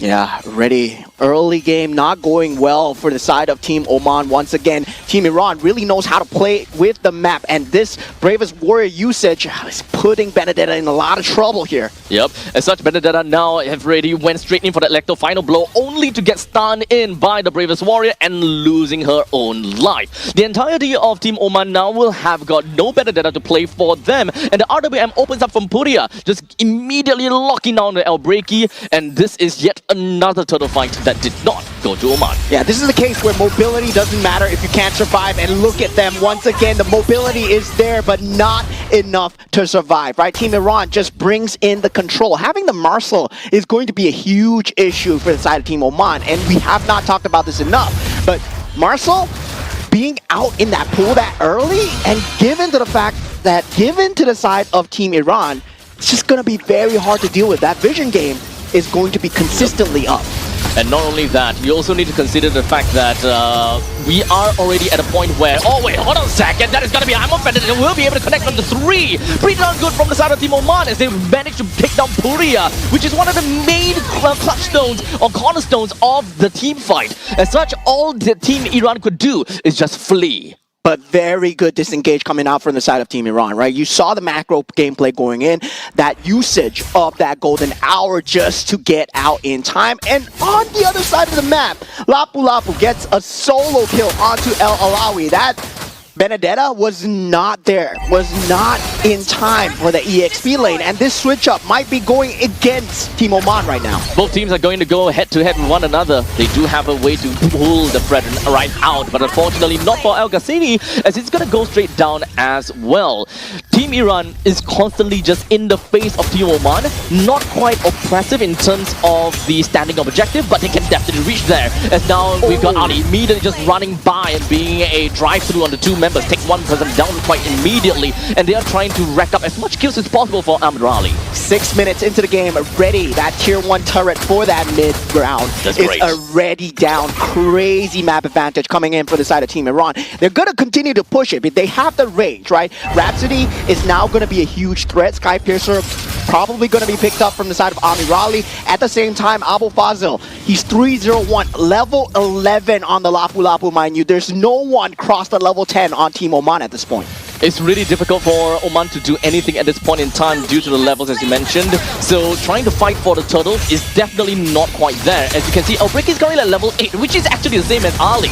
But hold on a second, we do have the golden hour just gonna be top while the Baxia just gonna be hoping himself just gonna be in the proxy position. Manages to get a pretty good stun down on the Elbreki and followed by a kill down onto El Karusi. This is a complete shutdown over to the side of Team Oman, and they have got no control of their own jungle. Yeah, damage should come naturally for Team Oman at the late game, but at the early game, they need to survive, and this is the survivability that they don't have. They don't have the ability to withdraw the time. They don't have any borrowed time, as currently right now, they're doing what they can on the macro factor. El Alawi on that cross map play. That's going to be the only silver lining here, as you're down 8,000 already at 8 minutes into the game. At this point in time, what a Benedetta would want to do is just to play for cross-map plays and being able to proxy as much as possible. The more turrets down for tier 1, the better it is. However, the only tier 1 turret that's down is at the bottom lane, so there still need a lot more time from Team Oman to be able to open up these maps to allow the Benedetta to go a little bit more crazy. But looking at that fact, I don't think that Al Alawi have got a lot of items to back himself up to be more damaging. As a matter of fact, I'm not too sure what items that he has. Yeah, damage is going to be tough. Oh, only the Blade of Heptases. So only the Blade of Heptases is actually going to be really difficult to deal with because the Lapu Lapu is so far ahead. But we take a look at this fight. This is going to be Elbreki that is not able to survive. While of course the Bravest Warrior lands onto 2, allowing Abu Fazil to just go absolutely ham and crazy, allowing Amirali to pick up a mania for himself. Do remember that this guy has got Sky Piercer. 6-0-0. This guy, no assists so far, able to secure all the kills for himself, and Team Iran they are running away with this game for sure here, right? Barring a huge mistake coming out from the side of Team Iran. If you take a look at the team fight, that real manipulation, just using time, bravest warrior into the back. Team Amirali untouched, even flickers forward to get that maniac. Yep. So at that point in time, they are just so far ahead that the flicker is used aggressively in order to get himself a lot more of that snowball control over to the side of Team Oman, leading them to a 10,000 goal lead by 9 minutes and 45 seconds, which is a crazy amount once again. Yeah, fast forward pickup coming in, the photo coming through, but we will have that tri-lane push being set up from the side of Team Iran. Barring that, they will have that mid lane as well, but it's not going to be coming in at the same time. They got to deal with the tier 2 turret at the bottom lane at first, and they choose to forsake that. Unfortunately for the side of Team Oman, they don't have a composition that is too great when it comes down to wave clear and wave control.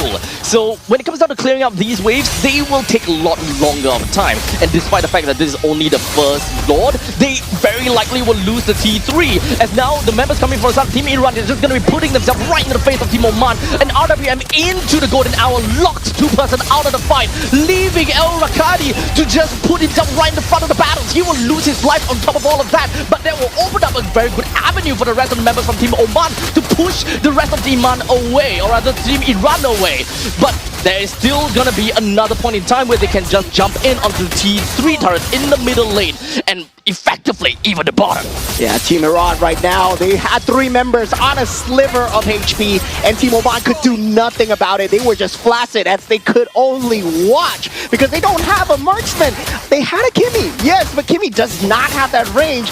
11 minutes in the game, 14,000 gold behind. It's a very tough spot from Team Oman to get out of. In fact, losing all 3 of the T3 turret at this stage of the game, and the fact that this lineup does not allow them a proper wave clear, it kind of puts them on a really difficult spot. And in fact, I think that they're just surrounded by walls where they couldn't get out of it. Yeah, they did have the game plan coming through for the side of Team Oman, but it might just be falling apart right now. Team Iran are going for it. The golden hour is just going to be popping onto 2. They're just going to be doing everything that they can onto Currency and brings him down pretty effectively. All 5 members from the side of Iran will do what they can as they have a maniac and of course even a savage collected by Amirali as the head from the side of Oman rolls. And there we go, the first savage of the Asian Games Esports events, Mobile Legends Bang Bang qualifiers from the side of Team Iran. Coming out from the Granger, the man that is Amirali, that he picks up the savage. Maniac then savage, wow. Yep. Literally, we've got Amirali that conducted a symphony of death, doing what he can to play all the way from the start to the end. The moment that he picked up the Sky Piercer, he realized, you know, this is my time. With the Benedetta completely out of the game, with only a Blader they had to seize, there really is no threat going to the side of the Granger at all. Yeah, there was no threat indeed. You saw the systematic control that Team Iran had over the side of Team Oman, right? At the start of the game, yes, their game plan should have been to put that Ruby in that gold lane to get that kind of a bit of a lead towards that Granger, right? Yep. Threaten the Granger a bit. And that's something that the Benedetta couldn't do. That level 1, level 2, you're not going to have the range. There's not going to have that control available. And I was looking forward to see whether or not they put that Ruby in the gold lane. Didn't happen. Switch came in too late, and it was just too far gone. Indeed. You want to have the early game advantage as a Ruby who have pretty innate healing factor coming in from her passive. We do have a little bit of a change from the passive though, but it's still good enough because Ruby is still still pretty tanky in the early games, and you still have healing factor built into your own kit, while for Benedetta you don't. You are more of a poke and run kind of style. You're trying to exchange pokes between a Granger. Whoever can poke more, poke better, will win in that matchup. Versus a Granger that can poke versus a Ruby that can, well, poke and heal, we naturally know where it's gonna gravitate towards. Yeah, but the crux of the problem, right? The main problem has still been the Marcel. Letting the Marcel in through that ban pick stage has been the bane of a lot of these teams. Even in the international stages, even in other MPLs, right? Marcel used to be such a heavy threat. Now he's worse of a threat. He's got better. he's got faster. He's golden hour is now good for even more because he can target people now. This is kind of crazy and kind of annoying to deal with at this point. But, you know, we're going to have to move on to the MVP, the Savage holder. We got from Iran, Ami Raleigh. Great team, great player, and just like that, 13 is to 0-0. Like we mentioned, 0 threats towards the Granger at all. Yeah, so far, what a stellar showing from the Iranian sniper, Amirali, pulling out the Maniac and the Savage as well. Of course, 1,000 GPM, by the way. 1,000 GPM, yeah, 1,000 GPM. We were that close in kill participation, man. 1% less or 1% more, it would have been a memeable moment. But man, oh man, Amirali, you did such a great job on the Granger, but the team setup coming through on the Marshall was so good. Ali, Poria, I would say, real manipulation into that bravest warrior. Yep. That timing, man, that was just impeccable. Yep, at this point in time, like for Team Oman, the moment that they kind of caught into any of these ultimates, be it the Golden Hour or the RWM, the first thing that they gotta think of is to get a quick runaway. And the moment they try to run away, they're just gonna be locked in, unable to do anything, and that is just free real estate for the side of Team Iran, where they can just pour whatever that they have in terms of damage control and literally any form of impact that they can push Oman further away. Yeah, because the clear speed coming out from the side of Kimmy and also the Matilda in terms of that mid lane versus the Eve into the Marcel, right?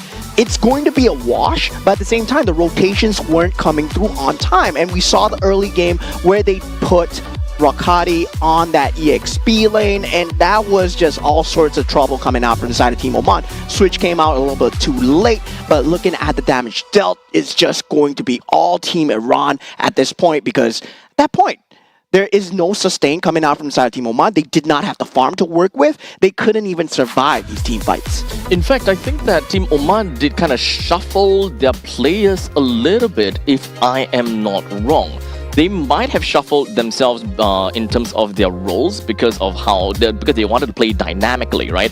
Maybe some of these players, they are not very sure how to play a very specific hero in their own lane. Like for example, we wanted Ruby in the gold lane. However, the gold laner might not be very good in Ruby. So what happens is that they do an internal swap. The player that plays XP lane will go over to the gold lane instead. So that is what we saw in the previous time, and shuffling will be required. Yeah. So maybe because of that, the team chemistry and the way that they play got changed dynamically. Yeah, I would say still, right? Still in terms of meta, still in terms of what you want to place, they need to know where the matchups are going to go, right? Yep. Why do you pick the Ruby? They have to know their win conditions very clear from the start. And, well, the game starts at minute 0. So sadly for Team Oman, the game didn't feel like it started from minute 0. They only felt like they were playing from minute 2 onwards, Yep. and that's just 2 minutes of lost time where Team Iran was just, well... Yeah, that's the point where you could have gotten the lead. So hopefully Team Oman, they will learn a little bit from this experience and learn a bit more about how the matchup will look like in order to get themselves that kind of advantage or that kind of lead. Because in the early stages of the game, you want to take as much lead as possible to make things a lot easier for you to transition over to from the laning phase to the early game to the mid game to the late game. Yeah, the sad thing is that I really love the Fredrin and the Matilda combo. I It's do so too. old school, it's so good. Plus the Benedetta as It well. works so Oh, well, man. right? On paper, it works so well. Benedetta and then Ruby as well. They use the guiding wind extremely well. If you think about it, on paper, very good in terms of mobility. But mobility at a cost of survivability. That it was the problem for Team Oman, because they could move, but they couldn't survive. Marcel moves faster. Yeah, so it is ultimately gonna set up into a very chaotic team fight. If you can set things up, you need to be able to control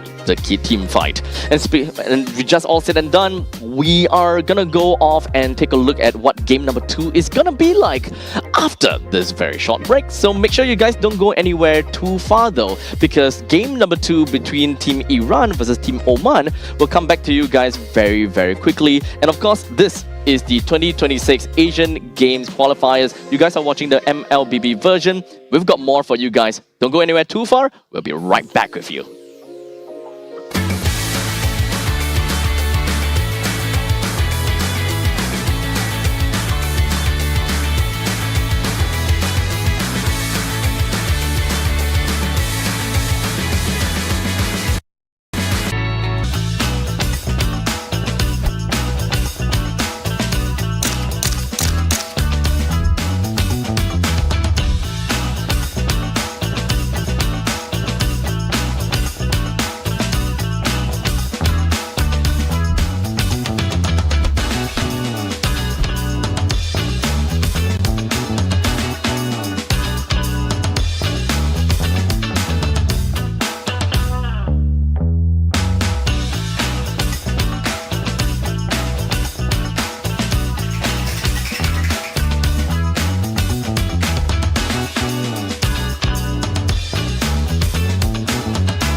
If all that bloom are fated to wither,